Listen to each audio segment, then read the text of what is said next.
Saluran reproduksi yang berperan untuk mengeluarkan urin serta semen adalah Hah? Semen?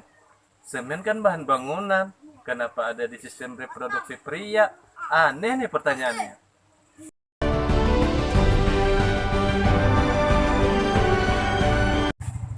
Hai. Nah, siapa nih yang sependapat sama teman aku di awal tadi? Istilah semen dalam dunia material bahan bangunan memang merupakan salah satu bahan yang penting, yaitu untuk merekatkan batu bata.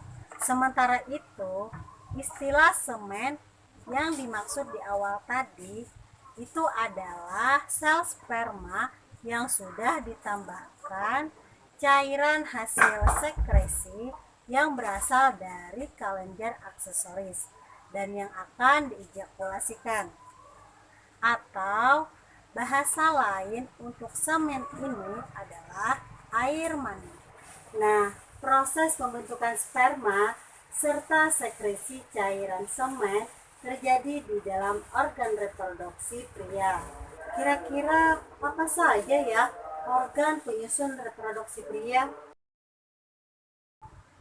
Nah, perlu kalian tahu juga nih bahwa organ sistem reproduksi pria itu dibagi menjadi dua, yaitu organ reproduksi eksternal dan juga organ reproduksi internal.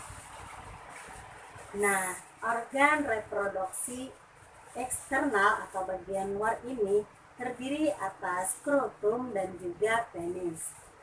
Sedangkan organ reproduksi internal atau bagian dalam meliputi gonad atau organ penghasil sel gamet. Lalu kelenjar aksesoris serta kelenjar ductus yang berperan sebagai penghasil sperma atau semen. Gonad pria berupa testis, yaitu sebagai tempat penghasil sel sperma.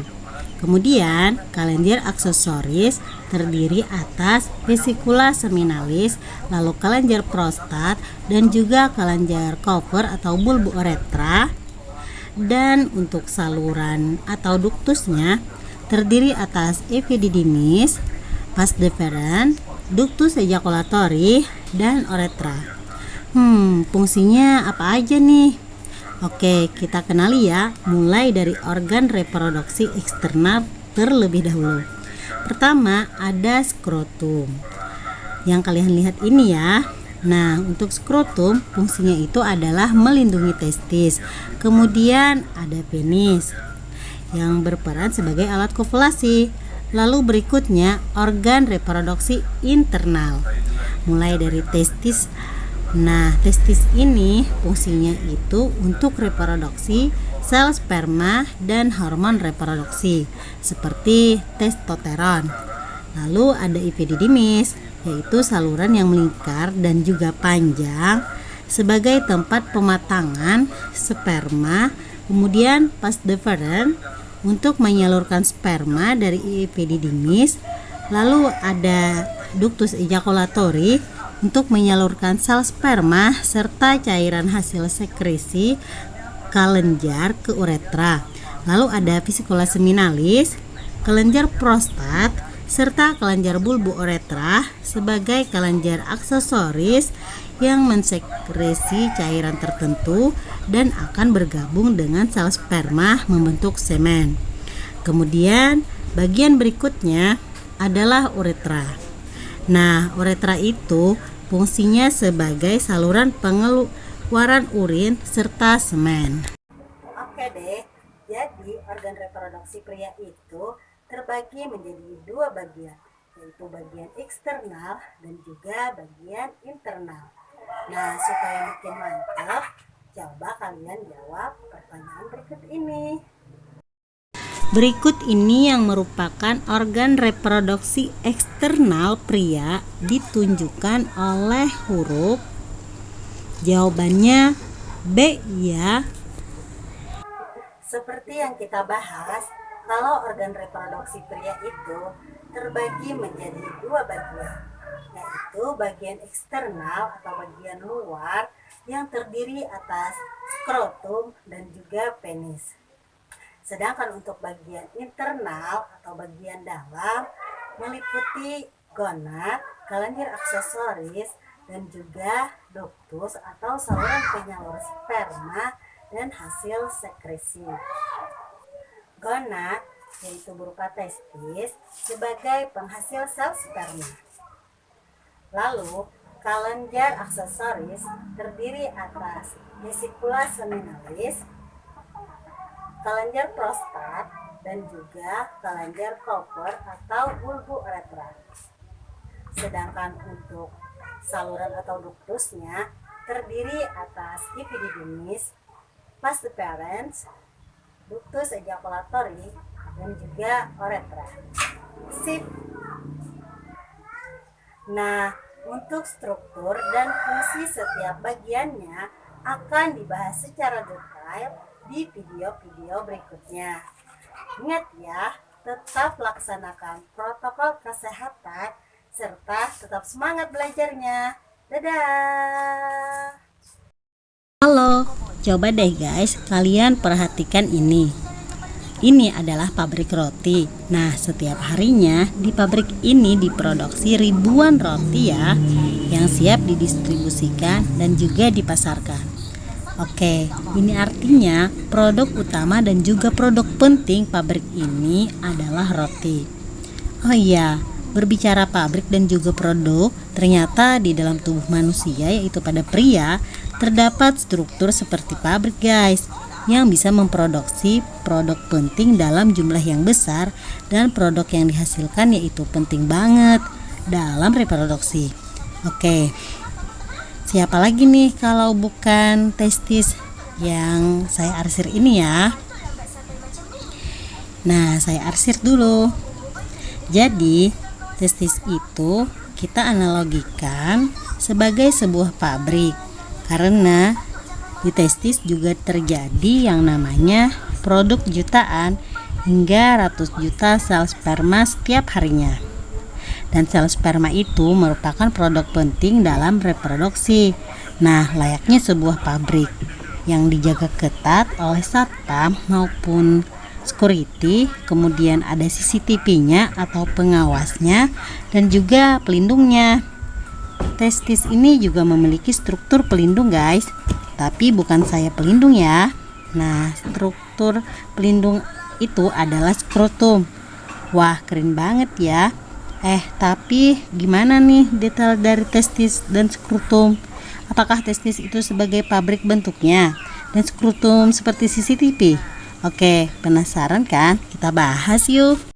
Oke, gak ya guys? Jadi bentuk testis itu nggak kayak pabrik, dan skrotum tidak seperti kamera pengawas atau CCTV. Jadi itu hanya analogi saja dengan fungsinya. Kalau dari anatomi atau dari struktur jelas berbeda ya. Tapi seperti apa sih struktur testis dan skrotum? Nah, sebelum kita membahas strukturnya, saya mau nanya dulu nih. Testis termasuk ke dalam organ reproduksi titik pria. Apakah A eksternal, B internal? Oke, jawabannya yang B ya.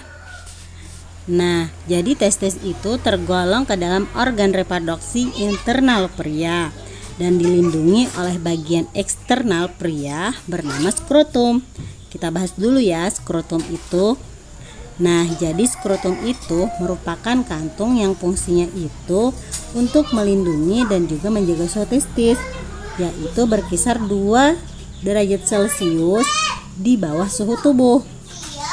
Nah, perlu kelurusin ya, bukan 2 derajat Celcius karena belum selesai kalimatnya, melainkan 2 derajat Celcius di bawah suhu tubuh.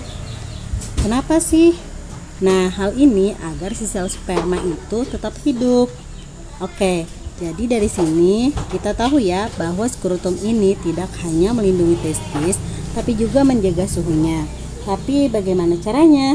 Nah, sebelum kita membahas bagaimana caranya, kita kenali dulu ya si skrotum itu seperti apa.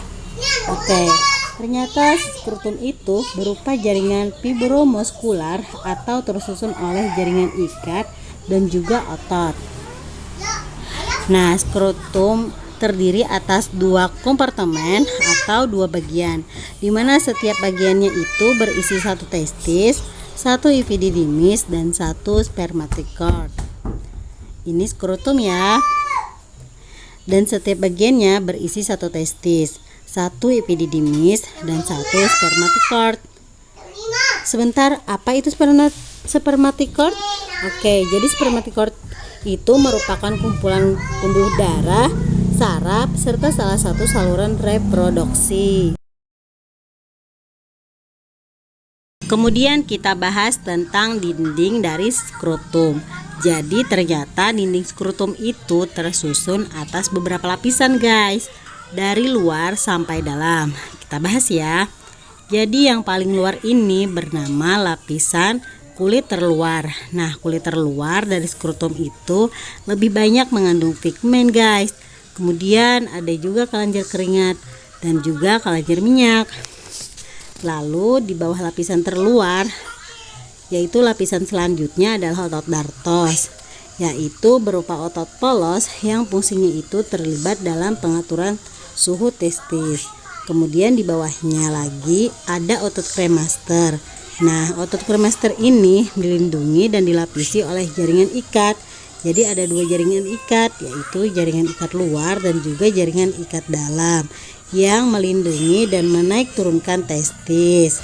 Oke, itu dia struktur dari skrotum. Nah, jadi bisa gambar yang tadi maupun gambar yang ini guys, untuk menunjukkan lapisan pada skrotum.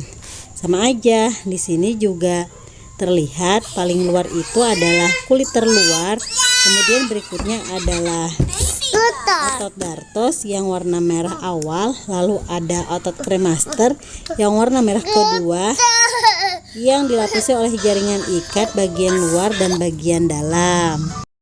Nah, sekarang kita bahas mekanisme pengaturan suhu testis oleh skrotum. Yang pertama, saat suhu terlalu dingin, maka akan membuat otot dartos itu berkontraksi. Nah, ketika otot dartos berkontraksi, maka kulit skrotum akan mengerut. Sehingga permukaan skrotum mengecil ya guys. Nah, dengan mengecilnya permukaan skrotum bisa mengurangi pelepasan panas. Selain itu, saat suhu dingin juga menyebabkan otot kremaster berkontraksi. Lalu, apa yang akan terjadi pada testis? Maka testis akan terangkat mendekati selengkangan yang lebih hangat suhunya. Nah, jadi begitu ya guys, mekanisme pengaturan suhu testis oleh skrotum yang dimainkan peranannya oleh otot dartos dan juga otot kremaster. Nah, sebaliknya ya guys, jadi saat suhu itu tinggi atau terlalu panas akan membuat otot dartos menjadi relaksasi, sehingga menjadikan kulit skrotum menjadi melebar, membuat permukaan skrotum menjadi lebih luas. Kemudian kelenjar keringat aktif dan akan menyebabkan peningkatan pengeluaran panas. Dengan kelenjar skrotum yang lebih luas dan kelenjar yang aktif, ini akan meningkatkan pengeluaran panas. Selain itu, suhu tinggi juga menyebabkan otot kremaster relaksasi, sehingga menyebabkan testis menjadi turun. Oke, berikutnya adalah testis. Nah, seperti yang dibahas di skrotum tadi, bahwa skrotum terdiri atas 2 kompartemen dan setiap kompartemen berisi 1 testis. Artinya, testis itu jumlahnya adalah 1 pasang atau 2 buah. Nah, testis itu sendiri adalah gonad dari pria atau kelenjar yang menghasilkan sel kelamin atau gamet, yaitu berupa sel sperma. Nah, jadi kita tuliskan di sini. Fungsinya adalah sebagai penghasil sel sperma. Jadi testis itu adalah pabrik yang menghasilkan produk berupa sel sperma. Selain itu, testis juga menghasilkan hormon reproduksi guys. Masih ingatkah kalian hormon reproduksi yang dihasilkan testis adalah apakah A. estrogen dan inhibin atau B. inhibin dan testosteron? Yang mana ya jawabannya? Oke, jadi jawabannya yang tepat adalah B, yaitu inhibin dan testosteron. Nah, jika ada yang tidak tepat menjawab, tonton lagi ya videonya. Tapi seperti apa sih struktur testis itu? Oke, jadi secara morfologi testis itu bentuknya oval. Jadi bentuknya oval ya. Kemudian diameternya 2-3 cm dan beratnya 10-14 gram. Kemudian diselubungi oleh 3 lapis, yaitu tunika vaginalis, tunika albuginae, dan tunika vasculosa. Nah, kita bahas ya. Yang pertama yaitu tunika vaginalis, yang terdiri atas tunika vaginalis varietal dan juga tunika vaginalis visceral. Nah, namun yang menyelubungi testis langsung itu adalah tunika vaginalis visceral, karena tunika vaginalis varietal itu melekat pada skrotum. Nah, di antara varietal dan visceral terdapat satu rongga yang di dalamnya terdapat yang namanya pelumas. Nah, dengan adanya rongga dan pelumas membuat testis bisa bergerak secara bebas di dalam skrotum.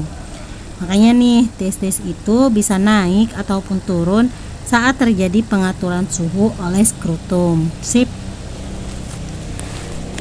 Kemudian berikutnya adalah tunika albuginea.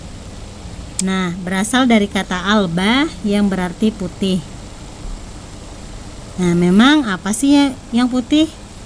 Nah, jadi tunika albuginea itu adalah jaringan fibrosa yang padat dan juga berwarna putih yang membentuk kapsul yang menyelubungi testis. Nah, lebih jelasnya begini nih. Lihat ya. Dia membentuk kapsul yang menyelubungi testis. Nah, jelas kan? Inilah tunika albuginea.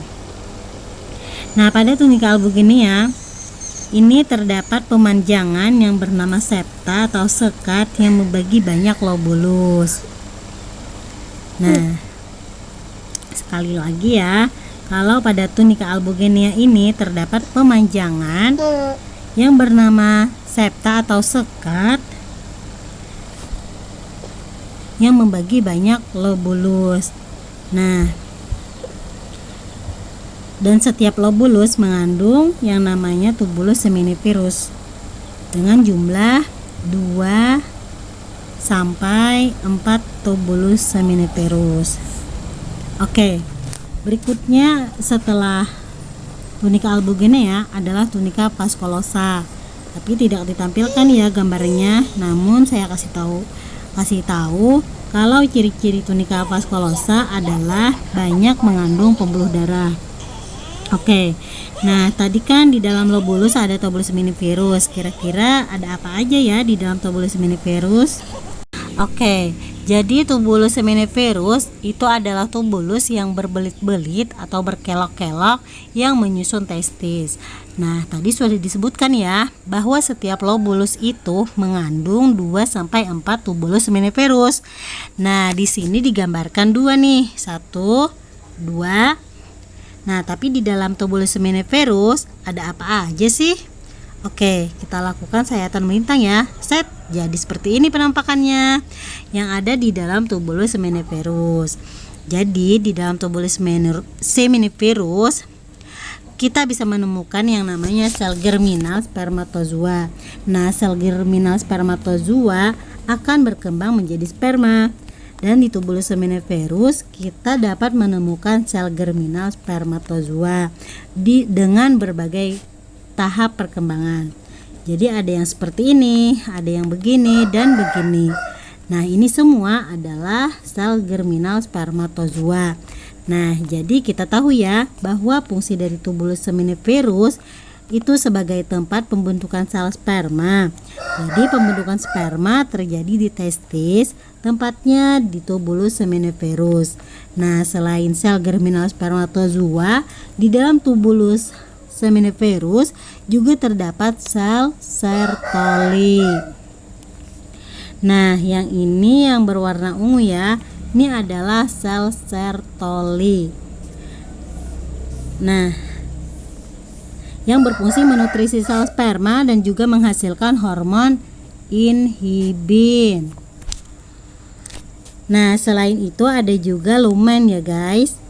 Nah, yang di tengah ini lumen ya namanya, yang fungsinya itu menyalurkan sperma dan juga terhubung ke epididymis. Kemudian lebih jelasnya nih, jadi ini yang dimaksud dengan sel germinal spermatozoa dalam berbagai tahap perkembangan. Kemudian yang berwarna ungu adalah sel Sertoli yang menutrisi sel sperma dan ada lumen. Nah, jadi sel sperma yang akan disalurkan ke bagian saluran reproduksi, tepatnya adalah ke bagian epididymis. Tapi untuk sel sperma bisa mencapai epididymis itu dibantu oleh struktur di dalam testis yang bernama rate testis, yang di dalamnya terdapat mikrofili. Nah, jadi terdapat mikrofili.